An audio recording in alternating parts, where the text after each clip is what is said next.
Happy Tuesday, everybody. Thanks for waking up early with us here on Wake Up Charlotte to Go. I'm Ben Thompson. Let's go ahead and get a check your forecast right now with Larry Sprinkle. Hey, good morning. We did make it to 70 degrees yesterday, 5 degrees above the average high temperature for this time of the year. For today, those clouds will thicken up throughout the day.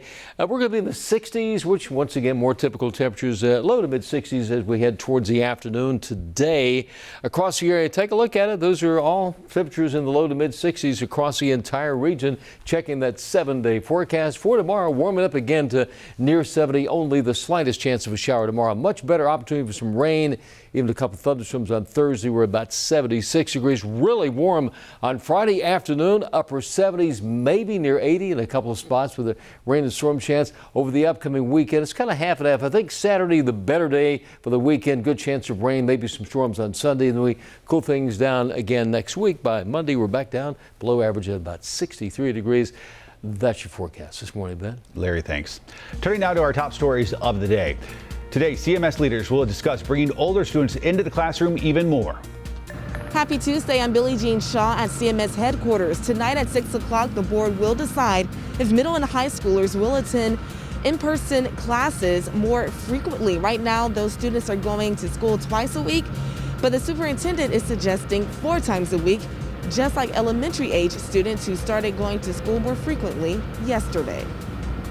Good Tuesday morning. Later today, Governor Cooper is expected to announce that he's easing even more restrictions based on trending numbers that are going in the right direction of COVID-19. Vaccinations are up, numbers are down, and that could mean a loosening of restrictions here in the Tar Heel State.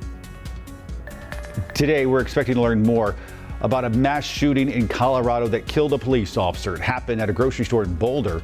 Officials say at least 10 people are dead, including a 51-year-old police officer. A suspect now in custody.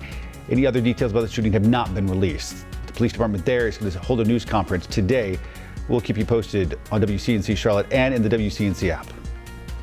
Masks no longer necessary in Rock Hill. The city voting to get rid of the rule last night. Critics said it was nearly impossible to enforce, and the decision to wear masks should be left up to you. The CDC, though, still recommending everybody wear a mask while you're in public. All students in Rowan Salisbury schools will soon spend more time in the classroom. The district announced middle and high school students will be in the classroom 4 days a week, with the first group transitioning on April 1st. Elementary students were already preparing for the same schedule. They'll have 4 days of in-person learning starting Monday. Time now to connect the dots when we make the news make sense. An extra 400,000 people will move to Charlotte in the next 20 years. The city's population will top out at about 1.2 million by 2040. So you might be wondering, where are all those people going to live? The Charlotte city leaders are looking at creative and sometimes controversial ways to address the city's booming population. Let's connect the dots. Right now, nearly 84% of the city's land is devoted to one family living in one house on one lot. That does not leave a lot of room for growth. Going forward, the Charlotte 2040 plan would allow duplexes and triplexes on lots previously zoned as strictly single family. And here's where it gets really controversial. It wouldn't apply to established subdivisions, homeowners associations, or historic districts, leaving the city's marginalized communities most impacted. Critics say a greedy developer could buy a cheap home, turn it into a duplex, make twice the money, and in the long run, end any chance of home ownership in those communities.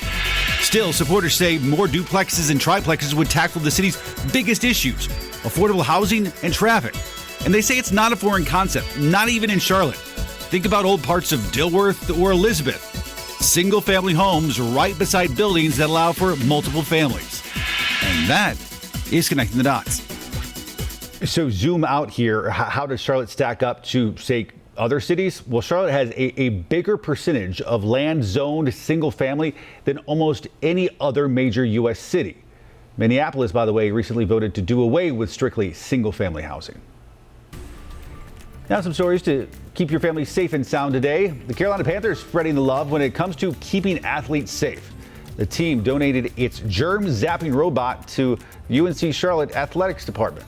The Panthers used it this past season. It creates intense bursts of UV light that destroys viruses and bacteria on surfaces.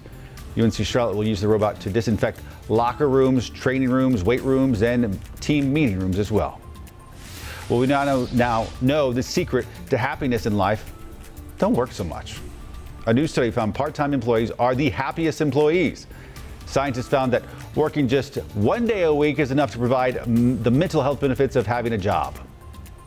Although most of us need to pay the bills, so it's not an option. Make sure you tune in and watch us every morning paying the bills right here on Wake Up Charlotte, starting at 4:30 a.m.